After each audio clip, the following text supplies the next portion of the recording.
My name is Mark R. LePage, and you are listening to EntreArchitect Podcast, where each week I speak with inspiring, passionate people who share their knowledge and expertise, all to help you build a better business as a small firm entrepreneur architect. Today, I'm sharing something a little different here on the EntreArchitect Podcast. A few weeks ago, I joined the hosts of Home, the Second Story, to talk about a project that's deeply personal to me: the renovation of our 1934 cottage in Chappaqua, New York, and the lessons Annmarie and I learned as both architects and homeowners. It was a rare chance to step out of the host's chair and reflect on the home that shaped our lives, our practice, and ultimately the beginnings of EntreArchitect. I'm very grateful to Sheri, Taylor, and Marilyn for creating such a thoughtful space for that conversation to happen. But before we jump into today's episode, it's supported by ARCAT.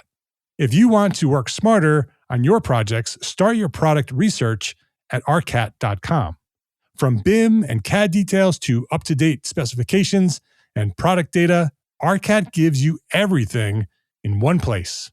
And it's all free. So make arcat.com part of your workflow. That's arcat.com, ARCAT.com, arcat.com. Now, let's listen in to our conversation at Home, the Second Story. Hi, and welcome to Home, the Second Story.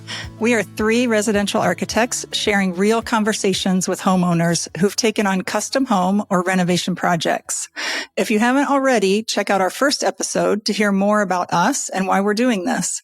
I'm Sheri Scott from Springhouse Architects in Cincinnati, joined by my co-hosts. I'm Taylor Davis of TPD Architect in Birmingham, Alabama. And I'm Marilyn Moedinger of Runcible Studios, based in Lancaster, Pennsylvania, and Boston, Massachusetts. Today, we are honored and delighted to have Mark LePage with us from Charlotte, North Carolina. Welcome, Mark. Hi. Good to have you. Good to be here. I'm so used to saying good to have you. Turn of event. Right. Yes, this is a rare opportunity. That's a spoiler for our upcoming conversation about why we all just laughed about that. So, but first, we're going to do our lightning round of our quick 5 questions about your project. So first of all, where was the project located? The project was located in Chappaqua, New York, in Westchester County, just above New York City in New York. Was it a new build, addition, renovation, some combination? It was an addition and renovation. When did you start the project and when did you move in? We purchased the house in 1997, did a quick renovation, and then did some bunch of other things. But we moved in right after we purchased it. But nice. It's a part of the story. Okay. Yeah, we'll get to all that. What size house is it? When we purchased it, it was 900 square feet. It was Wow. 30 by 30. Yep. Nice. And it didn't end at 900. You guys added a little bit. No, we added a little bit. Not a lot, but we did add to it. We made it livable. And our last question here in this lightning round, there are a lot of ways to work with an architect, and our guests usually, are not architects themselves. So curious to hear how you worked with an architect on this project specifically. Yeah. That's an interesting question because I did work with an architect. I am an architect and my wife is an architect. And so I am married to an architect. She did most of the design and led most of the architectural process. So I could share more of that. But yeah. Well, we would definitely want to hear more of that. And I feel like I'm going to add question 6 here, which is I feel like we should talk about how we all know each other. Before we get, rolling on the whole story here, we're baby podcasters. Mark's the real deal. So Mark, you were saying before we started, you've been podcasting since when? 2012. And we've all been guests, by the way. So everyone should go listen to EntreArchitect Podcast, right? Yes. EntreArchitect Podcast. It launched on December 12th, 2012. And I just recently, yesterday, recorded my 634th episode. Wow. Net. That's amazing. Congratulations. Yep. Yes. And thanks to you, you were all part of that 634. Mark is the reason why we all know each other in the first place. So, Mark, do you want to say just a little bit quick about EntreArchitect and kind of how the genesis of it and how maybe we three cool people fit into that story? Yeah, for sure. I'm an architect, like I mentioned, and in the late 2000s, I started writing a blog called EntreArchitect. I was the business side of my firm, and my wife was the design side of the firm. And so I loved business. And so I started a blog called EntreArchitect to just find information on the web and put it into this blog for myself so I can go back and reference it. And because it was so early, there was very few blogs, if any, that were being written by architects about business specifically. It found an audience of other architects, and a community of people started to form in the comments. It was way before social media, 2007, 2008, somewhere around there was when that blog started. And a community of architects formed in the comments. Every time I posted, a bunch of architects would show up and make their points made in the comments, and they would start talking back and forth, and a real true community was born. And that community over the years kept encouraging me to turn it into something bigger. Specifically, you three were a big part of that and kept saying, this should be more than just a blog. And so after many, many years of procrastinating and saying, I'm going to do this, in late 2012, I realized that the date 12/12/12 was coming up, December 12th, 2012. And so I said, okay, if I'm going to do this, I have to put it out there that I'm going to, commit to launching this. But I didn't tell anybody what I was going to do. So I wrote a blog post called My 12/12/12 Project. All it said was, I am going to do something significant on December 12th, 2012, calling it my 12/12/12 project. And it is something that will change my life, going to change the lives of others, and to hopefully impact the world. I remember that. I remember that specific blog, and I was thinking, what is he going to do? Yeah. And so that was my way to finally do it, right? It took me about 4 years to finally commit to doing it because I was afraid. It was just pure fear. Why me? What could it become? What if it does become successful? How does it change my life as an architect? Yeah. And so December 12th, 2012, I committed to doing it, and I launched at 12:12 p.m. So you got to go for the whole thing. I launched EntreArchitect.com specifically as a platform to help small firm architects build better businesses, and launched the EntreArchitect Podcast the same day. Soon after that, with the intent of turning this into a business and a platform that would grow beyond me, I launched membership. And the membership was the Academy. And the Academy was a mastermind group, and the three of you and a bunch of other people came together and became the first cohort of the EntreArchitect Academy mastermind groups. And the rest is history. We're still doing mastermind groups. We have over 30 mastermind groups today at EntreArchitect. Amazing. And we have business resources and the episodes of, podcasts and all kinds of things. It's amazing. And just hearing you say that you started that blog in 2007, 2008, that's when I started my business. It's like it was instrumental in me building my business. Not only you, Mark, but the people that you brought together that, ended up being friends and colleagues and meeting at conferences. And it made such a difference in my business, which then of course extends to my life. And I want to thank you for that. You're welcome. I appreciate all of it. Well, and you said that your goal was to do something that would change the world and change people's lives. And here we are. I mean, I remember reading the blog posts at my breakfast room table, and my husband came in at 11. I think I've told you, Mark, this story before he was going to bed, and he was like, "What are you doing?" I was like, "I'm reading this guy, and he knows everything, and I need to absorb more because he's answering all the questions that nobody else can answer." And at that point in my household, you earned the nickname the Swami, and ever since then, my husband has called you the Swami. The Swami. That's funny. Well, I think it's just a testament too to the power of sharing knowledge and bringing everybody together around these sorts of topics and providing not just the knowledge sharing, but also the support. And I know it was a big impetus to the three of us starting this podcast as well, is to say, what would be helpful given the knowledge that we have and the experience that we have? What would be helpful to a larger platform, to people? How can we take this and take it beyond the conversations that we have together internally and help people with their projects? So thank you. Yeah, you're very welcome. You were a significant instrumental part of the launch of it. And so it is reciprocal that I appreciate you as much as you appreciate what I've built. And so it would not exist unless people like you became part of it and shared your knowledge. One of the mantra that I have that I share at the end of my podcast is love, learn, share.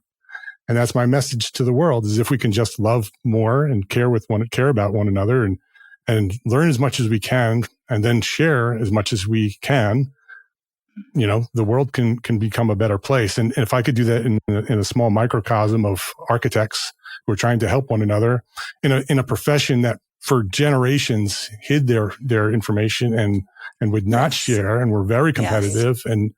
And, I wanted to change that. And over the time, the architects came together and formed a community, and I just put it out there. I just built the framework, and the people who came together are the ones who turned it into what it is today.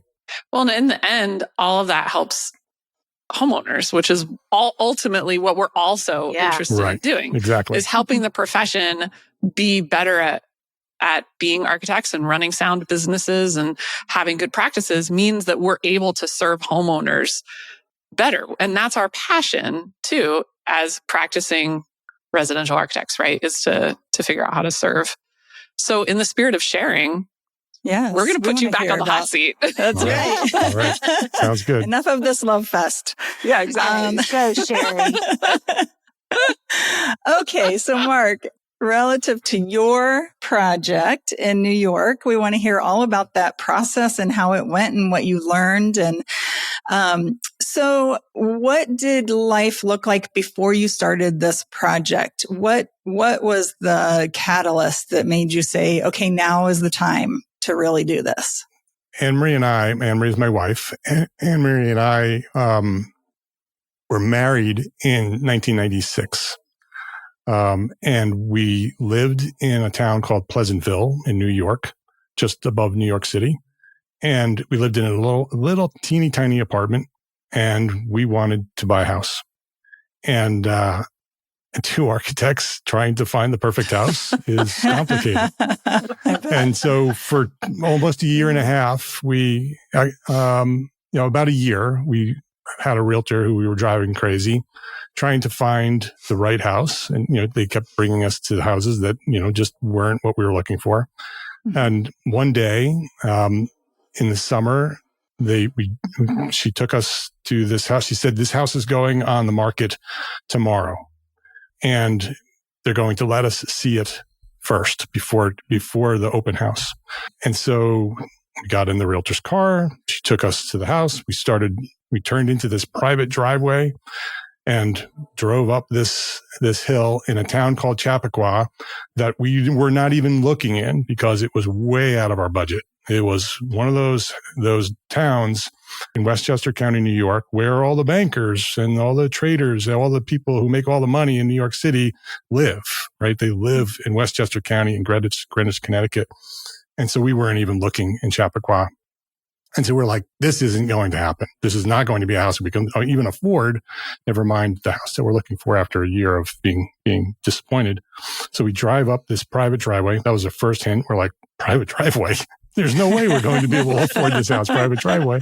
And so we drive up this driveway and past two other houses on the driveway. So it's a shared driveway, and go up a hill and into the woods. We're going into the woods. It's like, oh my goodness, this is awesome, right? This is one of the things we want. And so we drive up, and up on the hill, as we're coming up the hill, up above us is this little tiny stucco cottage with this little wooden door. There's a round top door with this perfect little gable. It was just this square, 30 by 30 with this little square roof, or a little gable roof. And it was perfect. So we looked at it and we both looked at each other immediately and said, oh, this is going to be good. And it was very overgrown. The trees were all overgrown, and the plantings looked like they were probably 50 years old.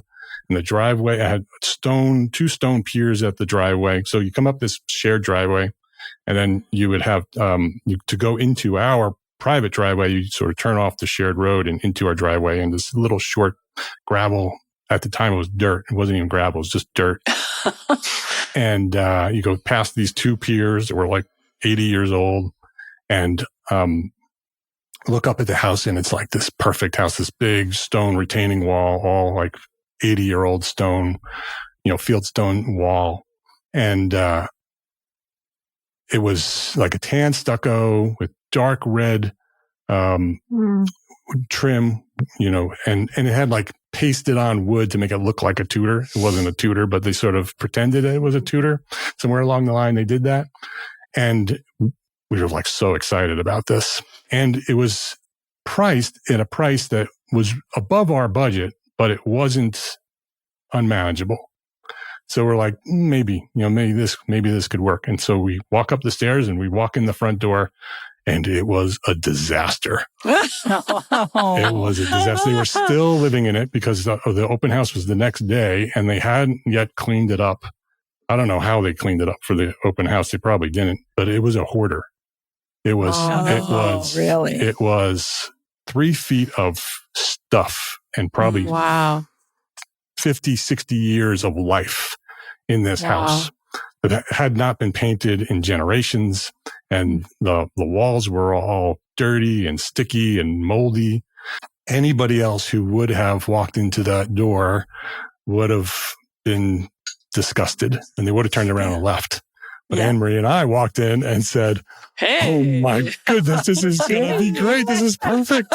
Because beyond all of that, exactly, beyond all of the mess and the dirt and the mold, we saw the original crown moldings.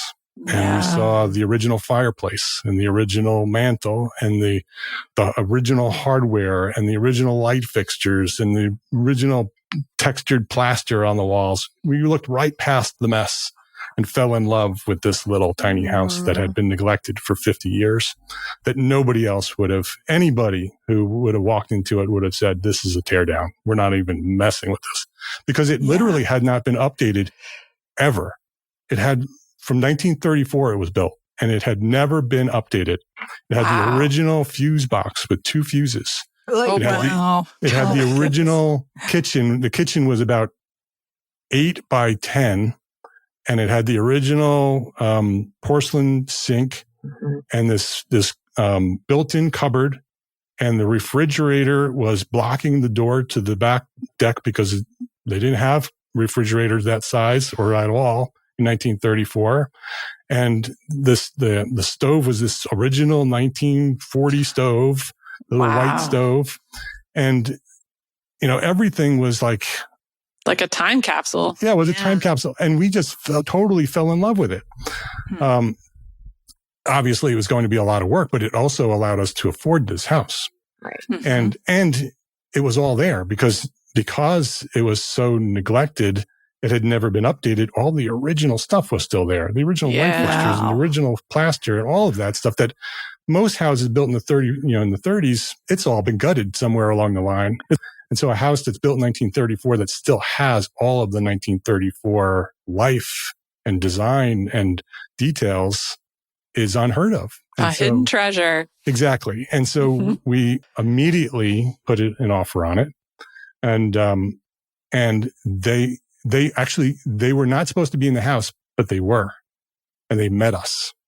Oh, and that's a no-no, right? Yes, but because they met us, we told them that we were architects and that we loved the house and that we were going to save it. Yeah. And this was a house that they had lived in for 50 years. This was a second generation who owned it. Mm-hmm. And the person who it was actually the man and the woman who bought it, the man had died probably in the 70s. And that we've heard afterwards through becoming friends with the owners, that when the husband died, the wife didn't want to change anything. He wanted to preserve the house that was his house. And over the years, it just neglected. She didn't even want anybody to repair it. And so it just continued the way it was from the day he died. And so as a time capsule, like you said, it was a time capsule of the day he died. It never changed. But because they met us and they knew that we wanted to preserve it and they loved it and they didn't want it to die or be torn down because they knew that was what was going to happen, they accepted our offer. It was a cash offer, lower than they were asking. And it worked for us and it worked for them and they accepted it. And the realtor convinced them to go ahead with the open house? The open house the next day. Of course. And so they had the open house and we're sitting, in our apartment waiting for the news because they hadn't officially accepted. They basically verbally accepted it. Right. And so we had a deal with the owner, but there was nothing signed. We had no contract. And the next day they had a full open house and they had 3 offers cash for more from developers who were going to tear it down and build a big house. And they were going to make lots of money. And they held to their agreement with us and they sold it to us. Amazing. What a great story. Yeah. Aww. So did you live in it as is? We could not live in it the way it was. We took about 2 weeks to clean it up and make it livable. It was just Annmarie and me and some friends, and our parents came and helped because we were living at Annmarie's friend's house because we had moved from we did not renew the apartment and we bought this house and we expected to move in. And so we were temporarily living at Annmarie's friend's house. So we started doing this cleanup renovation. So basically clean it, right? Get everything. It had been emptied, right? So it was just an empty box. But the mold was still there and the dirt was still there. And so we spent days and days scrubbing it down and cleaning it and making it beautiful again and repainting everything. And then had the floors refinished. The original fir floors were there under all that stuff. So the floors were actually in really good condition because they were protected by all the stuff. Yeah. And so we had the floors refinished. We had the old, there was vinyl on top of linoleum. We had that. We actually did all the work ourselves except for the floor finishing. We removed all the linoleum, scraped it. That was horrible. There. It's horrible. That is horrible. And and had the floors refinished all the way into the kitchen. And then about 2 days into moving back in, I was moving the big heavy radiators around. And the next day we were at the storage unit and I dropped a towel and I went down to pick up the towel and my back popped. No. And I could not get back up and I had excruciating pain and was completely disabled before we moved in. Oh my God. And so they got me into the car and they drove me back to Annmarie's friend's house and put me on the couch.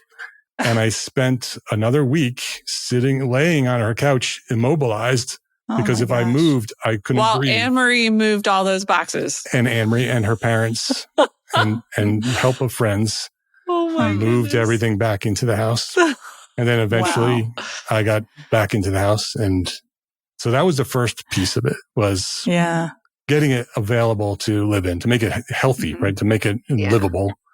And so that was the first phase. So we had 3 phases on that house. What was the start of the second phase? The second phase was an addition. How long after you moved in? It was quite a bit. We lived in, and that's a whole other, all these memories are coming back. Yeah, I bet.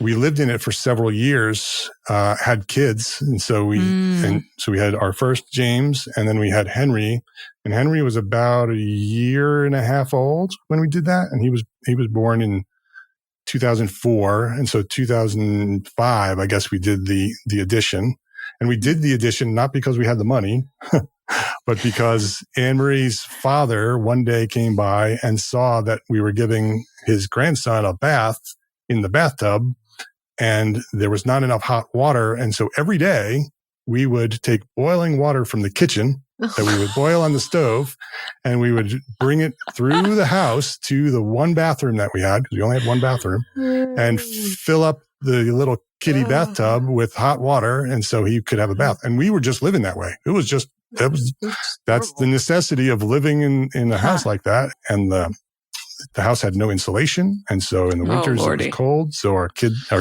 James would sleep in a snowsuit. It was too cold. And again, we were two 20-year-olds. Yeah, exactly. Yeah. That's just how we lived, and we didn't have the money to fix it, and we were saving, and eventually we would fix it. And my father-in-law, who is an amazing man, who I love tremendously, both my in-laws are amazing people, said, we're going to do this addition. And he lent us the money to do the addition, and we fixed it. So what we did is we replaced all of the windows, put all brand new windows in, made them look like the old original windows. So all, had the same patterns, and basically we restored it to look like the original house. We put a second floor on it, which was just big enough to have a master bedroom. So we sort of tucked it in under the roof. So we added a second floor, but had a really low roof, so it still kept the scale down. And we added an addition on the back. So we enlarged the kitchen and the dining room. The dining room, that's funny. I call it a dining room. It literally was a hallway from the living room into the kitchen, because it was 30 by 30 was the original house. Right. And so that original house had 2 bedrooms, a living room, a little alcove they called the dining room, and this little kitchen that I described earlier in the back corner, and then a stair that went down to the basement. Had a full basement, and under the bedroom was a 1-car garage that could fit a 1934 vehicle, with this big carriage door, swinging carriage doors on it. That was what we bought, and so we added the space above it, put in an addition off the back. So basically put a square off the back square. So sort of a square on the back corner where the kitchen was. So we made a larger kitchen, a larger dining room, and added a stair up to the second floor, which was basically right on top of the old stair that went down to the basement. And that gave us a master bedroom suite upstairs. We put another bathroom upstairs. The whole entire space was just big open room, with the idea that in the future you could block it off and make it additional rooms. We didn't have the septic to have 4 bedrooms, so we had 3 bedrooms. So bedroom upstairs, bathroom upstairs, larger kitchen, larger dining room, and finished the basement. That was what we did on the first project, and started our architecture firm in the basement. Actually started the architecture firm in the basement before we did any of that. And so that was phase 2. So how did that process look? Like I know you guys are both architects. Yeah. So did you spend years planning, or, take us through that process a little bit? We had a much more difficult time finding the house than designing and building it, because that was our expertise. And I learned a long time ago, way before I married my wife, that she is an exceptional designer, and that when we try to design together, it doesn't work. That's very good to know. Which is why I took the business side and she took the design side of the firm. But we did the same. I do the same. I've always done it since I learned that, because we tried to design once together and it did not work in any way. Exactly. And so we never wanted to experience that relationship again. And so we never did that again. And so I defer all design to Annmarie. She's an exceptional designer. She does great work, interiors and architecture. And so it was very easy. She designed what she wanted, and I said, that looks great. Let's do it. Nice. And then we went through the process with the town and got the permits, and none of it was really difficult, because that was our job. And that project was our project. Our firm, we served people just like us. Our whole firm was built and branded around serving families who are moving from New York City out into the country, which isn't really the country, but they called it the country. And there's no place to build new houses in Westchester County because it's old. And so everything is in renovation. So our whole firm's mission was to help these families modernize and update these old houses. And so it was easy to do our own project in terms of the process. The thing that we didn't expect, and we were sort of a little bit naive, we were 27 years old. When we did the addition, we were in our early 30s. But, young architects, we thought we were going to live through it. My in-laws lived about a half hour away over the Hudson River in Nyack in Rockland County, for anybody who knows that area. So about 30 minutes away. So our kids were there. We moved our kids off to grandma's house, and who were integrated into our lives. It's a whole nother story. That's how Annmarie and I actually ran our firm and allowed Annmarie to practice, was that my in-laws were a huge part of the support system to allow us to do that. And so the kids were not there, but we decided we were going to live, through the renovation. We were going to stay there. Did you hire someone this time? Hire someone for what? To do the work. Yes. Okay. So you were not doing all the We were not doing the work. So we hired a contractor. We weren't going to do anything that big. So we hired a contractor. We did construction management. So we hired multiple contractors. We hired the builder, we hired the plumber, so we managed the construction, but we didn't do the work. But what happened is that the first day they tore off the roof because they hadn't put a second floor on, and they put a tarp over the roof, and they tore off the back of the house because we wanted to put on this new addition off the back of it. And we're living in the bedroom, right back to the old days where we're carrying boiling camping water. out in your house. Yeah, exactly. Yeah. We're camping out in the house, and it started to rain. And it started to thunder. And the water started pouring through the middle of the house, like right down through the middle of the house into the basement. And we're like, all right, we're going to grandma's. We're done with this. Because that's not uncommon for water to get into a renovation. You clean it up and you fix it and you do what you need to do. But to live in it, to like trying to be sleeping and the water coming down through your house, and it was not a good idea. And I'm glad you're saying this because it's one of the conversations that comes up with homeowners all the time. Yes. Everyone wants to live in the house during the renovation. Everybody. Even if we're gutting it, they're like, well, just build us a little kitchen in the basement with a microwave and a mini fridge and we'll be fine. And I'm like, you won't be. So that's interesting I grew up in a house where we did a renovation while we lived in it. And that's partially that trauma is, why I say that. I am in my 5th month of living in my basement during a bathroom renovation. Currently. I do not take my own advice at all. I never tell people to live there. And yet there I am. No winter clothes, no nothing. Month 5. I think that's valuable experience as well. Like, to be able to tell that to homeowners and say do you really want to be waking up in the middle of the night and the water's coming through the middle of your house? And that's the story I would tell when my clients would come to me and say, can we live through it? No, you can't live through it. You have to move. Not if the roof's off. Yeah, yeah, exactly. Sometimes you can, but but if it's a major renovation where, the exterior weather is going to be inside your house, you can't live through it. You have to find a place to live. And the other part is, and I'm sure you face this as well, the subcontractors and everybody need to work. And if they're working around you and they have to hook up the electrical every night, make sure the water's on every night, and they can't come at 6 a.m. because you're getting ready for work or whatever, like they'll go slower. So. Exactly. And they'll charge you more. If a contractor knows that you're going to be living in the house, they won't tell you. But the price will be more than if you just give them free rein to do their job and to do what they do, the price will be lower. And if they have to work around you, the price is going to be higher. They're going to charge you. Yep. We should put that in flashing lights. Warning. Yes. Warning. Yes. Giant yellow flag. So that was phase 2. Yes, that was phase 2. So at the end of phase 2, we had the second floor finished. We had the addition built. But the addition wasn't finished. So the dining room was drywalled and painted, but, there was no trim.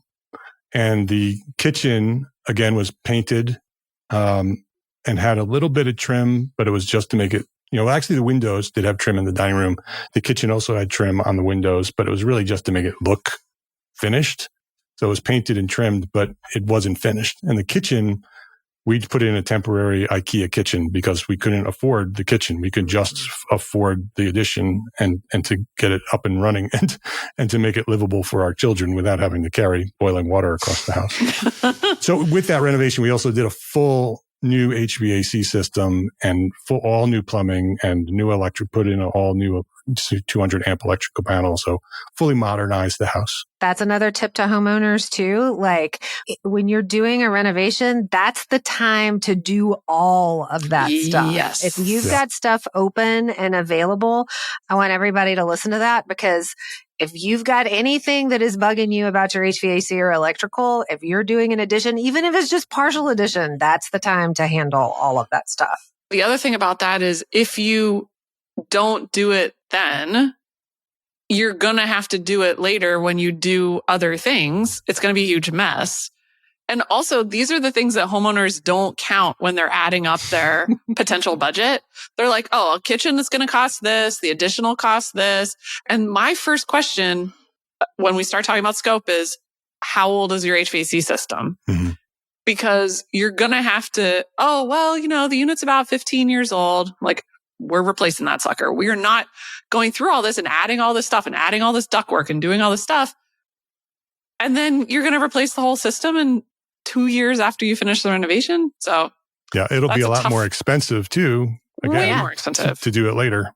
That's why we didn't have the kitchen finished, and that's why the dining room wasn't finished, because we decided to do the other pieces. Yeah, because you're doing all the stuff that's in the walls that's hard to do later. But no fun. No fun to pay for those things. Exactly. And Nobody talks about it at a party. You can't show your guests how comfortable you are. Like, guys, I just rewired my whole building. I just separated my utilities. You want to see pictures of the wires? Yeah, check it out. Knob and Look at this tube, grounding turn rod. modern. Yeah. I know. This is why I don't get invited to parties. That's why homeowners would much rather see have a kitchen than to, upgrade their HVAC, because you can't see any of that stuff. You can't see it. But the way you did it was set it up so that then Exactly. I'm hoping that phase 3 is like the fun stuff. That is phase 3. Phase 3 is a little bit of do it yourself. So I finished out the dining room. I did all new wood paneling. So I put in all new wood paneling in the dining room and crown molding. And so finished the dining room, then repainted it the colors we really wanted it to be. And then the kitchen, we put in a brand new, beautiful kitchen that, met the level of the standard of the neighborhood. And that was important too, right? That we're going to put all this effort into saving this house. We wanted to make sure that when we were ready to leave, because we looked at owning that house as being stewards of that house. Yeah. That for when we rescued it, right, it was going to be torn down. And so part of our feeling was that we are rescuing this house, and we have to make sure that we are setting it up to survive beyond us, because the next builder's right behind us, ready to tear it down when we sell it. We don't want to sell it to a builder either that's going to tear it down. Mm-hmm. So we made sure that whatever we did to it, we built it to the level that made it much more difficult to tear it down. So the kitchen, we put in a beautiful crown point kitchen, and put in beautiful appliances and stretched to do all that. But that's why it was phase 3. Yeah. We saved our money to build what we wanted, and then designed and built, phase 3 was to finish the kitchen and the dining room. How long was it between the second phase and the third phase? Did you live there for a while? Yeah, a couple of years. I don't remember exactly, but it was several years, maybe. I don't know. But yeah, it wasn't right away, because we were saving our money to make sure that we can do that. The big kitchen. My father-in-law wasn't going to help me with the second one, although he did end up. No, you just got hot water. Yeah. Another thing that homeowners are often asking us in renovations is, can I phase the project? So they want to do it as you're describing. So phase 1, phase 2, phase 3. Yeah. What you're describing is basically for several years, maybe the better part of a decade, you are doing a variety of projects or saving for projects or being under construction. So given what you experienced, what would you advise homeowners if you showed up, if a homeowner called you and said, I just bought this house? Yeah. What's the game plan? the first thing, and that was often the projects that we would have as architects. Yeah. And so the first thing we would do is master plan. If somebody had a big project and they could not afford the whole project, do a master plan. So design it all out, get it all on paper, just like you want. But the architect knows that it's going to be multi-phased. And so they'll design it differently than if they were going to build it, potentially differently than if they were all going to build it at one time. Right? They're two different projects. If you said, I have $1 million to do exactly what I want, or I have $500,000 to do part of what I want, that project will be designed in different ways. Yeah. And so design out the whole project, plan it out, what's going to be phase 1, what's going to be phase 2, what's going to be phase 3, put some preliminary numbers on what those things will be, and then go through your phases, build phase 1. But when you build phase 1, preparing for phase 2, like us, if you do build something that isn't going to be completely finished, finish it enough in a different way, save your money, do it inexpensively, but finish it so you can live in it, right? Because life goes really fast. Yeah. Right. And so if you just have an empty room that someday is going to be the kitchen, right? But you don't really have a kitchen. That's not a good example. But if like maybe the dining room, like the dining room, eventually we wanted this paneled dining room, but it's not going to happen right away. So we finished the dining room, painted it, trimmed it out. Anybody who walked into it would think, oh, it's a nice dining room, but it wasn't what we imagined. But it would, it was finished enough to live in it. So you don't want to live in construction your whole life. No. I lived in a house like that.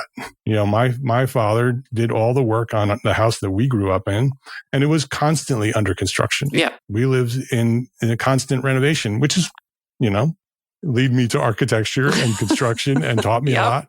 And so there's a good side to that as well.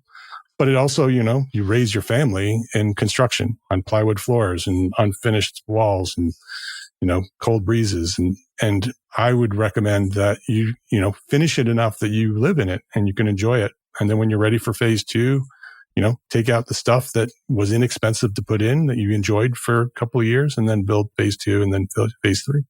Yeah, that makes sense. And especially these days, right now, with construction prices being what they are, it's difficult to come up with a giant chunk of money to do the whole project potentially. So, but smart phasing has got to be it. You got to think about that. What I like about the way you talk about phasing is a little bit different, because a lot of times what we see, and we've talked about this before, is that people kind of want to draw a red line around a part of their plan and call that phase 1, and then draw another red line around it and call it phase 2, and act as if I talk about it. I was like, this is not like the imaginary first down line that I see on the on when I watch football games. Like there's no line there. Like it doesn't. There is no way to sort of cordon this off. It's going to connect to different systems structurally, mechanically, electrically, plumbing wise. Like you can't that line is very porous. So what you're talking about, you're doing is you did the work and then your phases subsequently filled out. So it was almost like you stacked as opposed to sort of bubbled. Which is kind of a weird way of saying that. But I like the way that you talk about structuring that phasing, because I think it's very different from what people generally think of as phasing. I would offer one other suggestion to homeowners working with architects, because this is something that and this isn't really anything to do with my project, but be honest with your architect about the budget. Don't hide your money. Thank you. Thank you. Because that happened a lot with us, and I know it happens with you as well. And, people have more than, because they watch HGTV and they tell you, inaccuracies about how the process actually works. Right. If an architect they're lies, Mark. Yeah, architects are not going to spend your money just because you have the money. If you tell them that you have this amount, but you only want to spend this amount, that's different than, not telling them about that amount, right? Because the project will be different. It'll be better if they know the truth. Because often what happens is that you'll design the cheaper project, you'll go to build it, and then the magic money will come in. Oh, I want to expose that. And now because the magic money just appeared, you're adding into something that wasn't planned for. And it's never as good as it could have been if you just told us the money was there in the first place and that you had planned to spend it. We promise that we will be responsible with your money. It's part of our job. part of being a steward. Yeah, that's our job. And also on top of that, when someone says, well, I don't want to tell you my budget because then you're going to spend it all. Right. And I'm like, well, then don't tell me a number you're not comfortable spending all of. Exactly. Be honest with yourself as well as your architect. Yes. And so if someone says, I have $100,000 for this project, then the next question I'm always asking is, because homeowners speak of project budget, not construction budget. So they actually, that 100,000 has to include everything. They're thinking about the furniture they're going to put in. Yeah. They're thinking about, they don't know that the architect's fees are usually separate from that. They don't know that, a survey might be separate from that, or going through zoning might cost money that's different than that. So their construction budget may actually only be 50,000 after they're done taking all that other stuff out. And by the way, contingency, you should set aside for contingency. And the way I presented contingency is that I always presented it in a way that this is money that we are going to spend. We just don't know what it's spending, where we're going to spend it on yet. It's not money that we're hiding and that, if you need it, it'll be there. No, it's going to be needed. This is a renovation project. Things that we don't expect are going to happen. And that money is there to pay for those things that we know are there.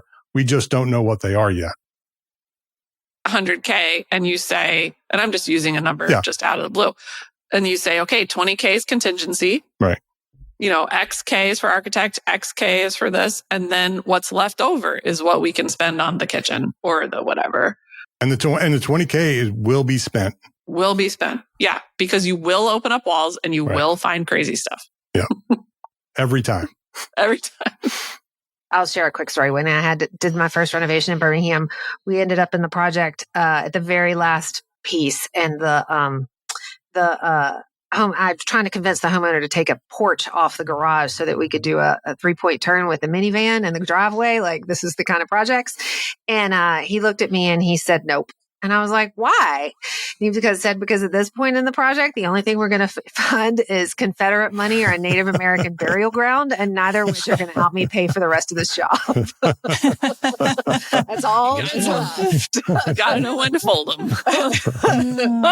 So, Mark, I think you have told us a couple of things that you would do differently, knowing what you know. And because I know you have done another project since then. Did you do anything different then on your second project, knowing what you learned on the first?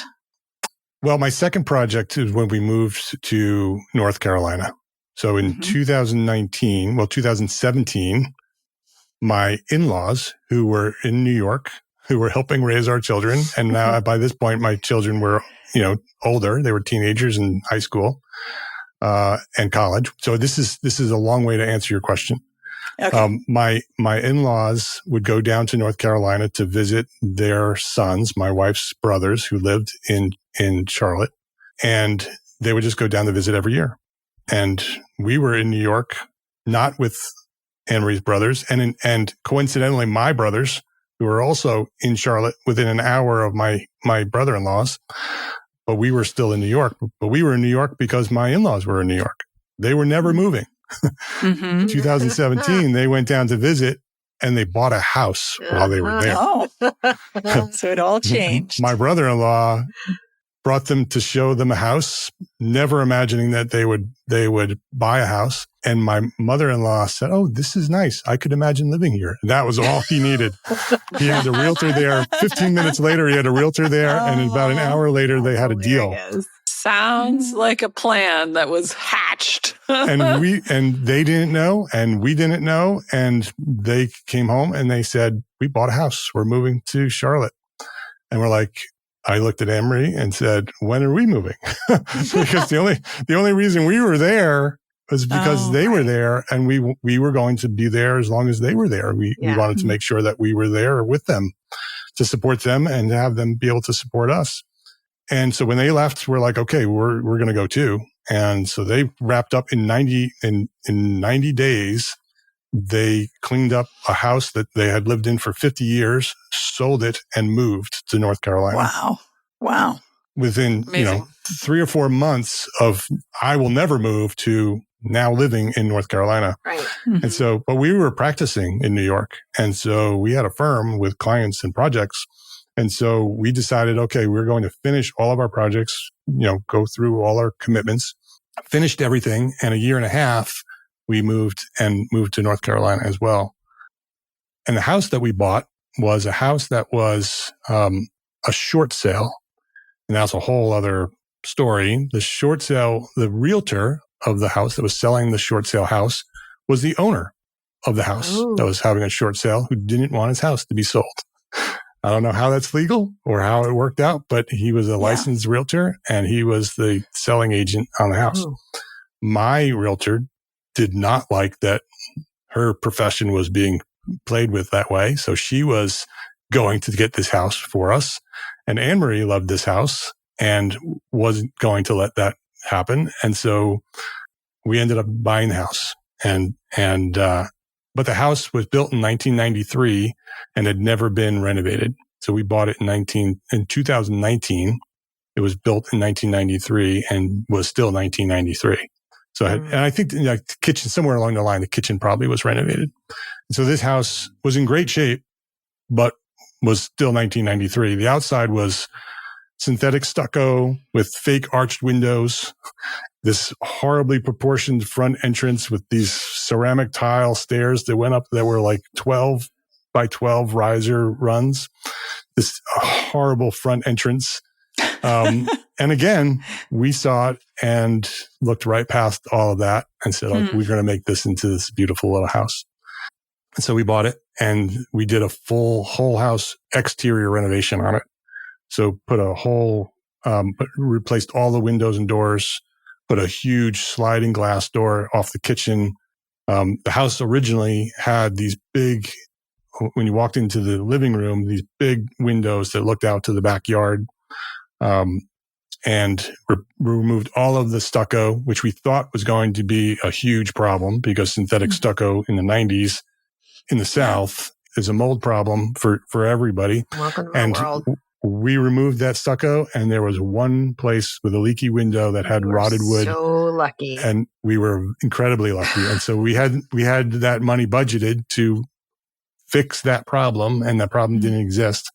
And so removed the stucco, put all new windows in, put up hardy plank clapboards, and made it look like this little southern white cottage. Removed that front entrance, put a new front porch on it, and renovated.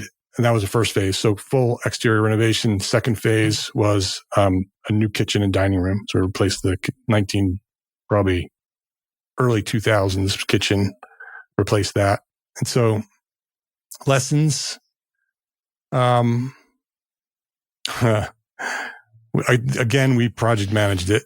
And that probably was a problem because we were trying to save money and we hired some people who said they could do projects at a certain time limit. We were new to the South, to Northerners moving to the South, not realizing that the South moves at a different time zone. Different pace. Yeah. Yeah, very different pace, which we love today and loved then, but didn't recognize that translated to contractors. And you probably didn't know the contractors. We didn't know any of the contracts. Yeah, contractors we were lucky to know architects down here because of EntreArchitect. I have a very large network. So I know architects everywhere in the United States. Mm-hmm. And so when I moved here, I had friends here who helped me recommend contractors. And that was a huge help. Don Duffy, I don't know if any of you know Don Duffy, was a huge help. He lives close by and has helped us with this. And that was a big part of how we got it done. Oh, the lesson was not knowing, the way that contractors pace themselves in the South. We hired the siding guys, which were two brothers who showed up on a pickup truck who did a fantastic job, but it took about 4 months to re-side the exterior of our house. And so, I think references and understanding, the backgrounds of contractors, even if they're great contractors and great people, someone could have told us that, which we didn't check. We just, used the referrals. Great people, great job, just took a lot longer than we expected. So, Marilyn, to wrap this up, you want to ask our final question? We'd love to hear something that about your finished home, whether it's the one in New York or the one in North Carolina, that something that every time you see it, you just love it.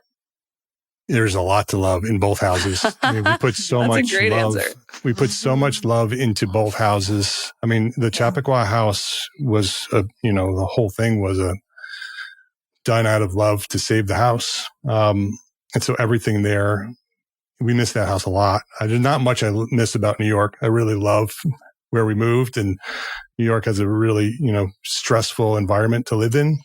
But I love the house. I miss the house tremendously. But the house that we're in today is awesome. It's much bigger than the house in New York. And I would say my favorite space is our screen porch. We didn't have a screen porch in New York, and North Carolina has fantastic weather. And, 9 months of the year, you can be outside, and probably more than that. And I eat breakfast outside every day and lunch outside every day. Aww. And it's my screen porch. And so I would say, love it. Yeah. Great. But I love it all. I'll send you pictures. I follow you on Instagram. I've been watching it. There's the little back house. You've got window boxes. I've seen it all. That back house is a whole nother episode. Back house. Oh, that's true. That's Henry's house. Well, Mark, thank you so much for coming on and sharing, first of all, your journey with EntreArchitect and how we all met. And then your journey with your renovation. I think we got a lot of good tidbits that our listeners can pay attention to and maybe take into their own project. Well, thank you. Thank you for inviting me. It was an honor and a pleasure to be part of this. I was excited to be on it. It was our honor. I get choked up. So that was a great episode with Mark, and we all love him, of course. A lot of stories about the projects that he's done. I thought it was interesting. The point I pulled out of it early on was just how architects tend to see potential in projects that maybe people that are going to see a house don't. The other ones that put in offers were going to tear the house down, and they saw some potential there and made it into a home that they ultimately loved. Because they saw that potential, they were actually able to get a house in a very expensive area for real estate. So because they were willing to see the potential in something that maybe others were passing by or that just developers were going to buy and tear down, that enabled them to kind of get in to a market that otherwise they might not have been able to get into. And I think, that's the case for all of us. It's certainly the case for a lot of my clients in the Boston area. It's a tough market a lot of times. And so you got to kind of come in and see those opportunities for a project that you can really make special, even if it doesn't look very special on day one. I'll say this, the thing that came through for me was how much love they had for that house and how much it was sort of part of their family. It's like a character in their family story. And I think, lots of people feel that way, but residential architects feel that way about houses acutely. Yes. We love them. We love them. So we love on them. We love them. We love the fact that you love your house. So working with someone who loves houses like you love your house inevitably makes for a better project. That's part of that's why we do this, is because we love them so much. And you could hear so much of that emotion as he was talking about his project. Absolutely. And technically being stewards of the home. That's right. And I think that's where we come in sometimes, where we understand the feelings that go into a home and why you love a home. And being a steward of a building is very important, and they're not disposable. They're not supposed to be disposable and tear one down and build a bigger one behind it. I really liked that perspective of his. I did too. And I also think that laced sort of throughout Mark's stories and comments was also just that importance or an advantage of having someone who's thinking strategically about how to do projects. So isn't just like, what do we want the kitchen to look like? but it's much more, how do we get this project executed that fits our family, that fits our lifestyle, that fits our budget, that fits our plan and our time horizon for being in this home. And I think that's something that I wish people knew more. And so I guess we're here talking about it, but that architects are here not just to draw up plans and that's it, but to help you, even to help homeowners early in the process with strategizing. What's going to be possible here? How can we make this work for you over the course of the 20 years that you might be in the home? So there's master planning that's about the renovation, and we're going to do the electrical and we're going to fix the kitchen but there's also master planning about your budget and your family and your, that kind of thing that we're there to do. And we have experience with that. And I hope people take that away from Mark's comments as well. And of course, we're always grateful to Mark for bringing us together. Absolutely. 100%. Yeah. We would not know each other without him. So we are very grateful. No. I'm always surprised how, when we say what the dates are, like how long we've known each other. How long is, yes, I know. We can't be that old. That was just a couple years ago. No, we're not. Thank you so much for joining us today on Home, the Second Story. If you'd like to come on the show and share your story, email us at admin@htsspodcast.com. We'd love to have you as a guest. For more inspiring homeowner stories and tips, we'll see you next time. Thanks for listening. Revisiting that story reminds me how much our own homes shape the way we practice, the way we lead, and how we serve the people who trust us with their projects. Those experiences taught me about stewardship, phasing, budgets, and the realities every homeowner faces, no matter how long we've been in this profession. So if today's conversation sparked ideas for your own work or your own home, I'd love to continue the discussion inside the EntreArchitect community or at the EntreArchitect network at EntreArchitect.com. And a very special thank you to my friends Marilyn Moedinger, Sheri Scott, and Taylor Davis for inviting me to be a guest on Home, the Second Story.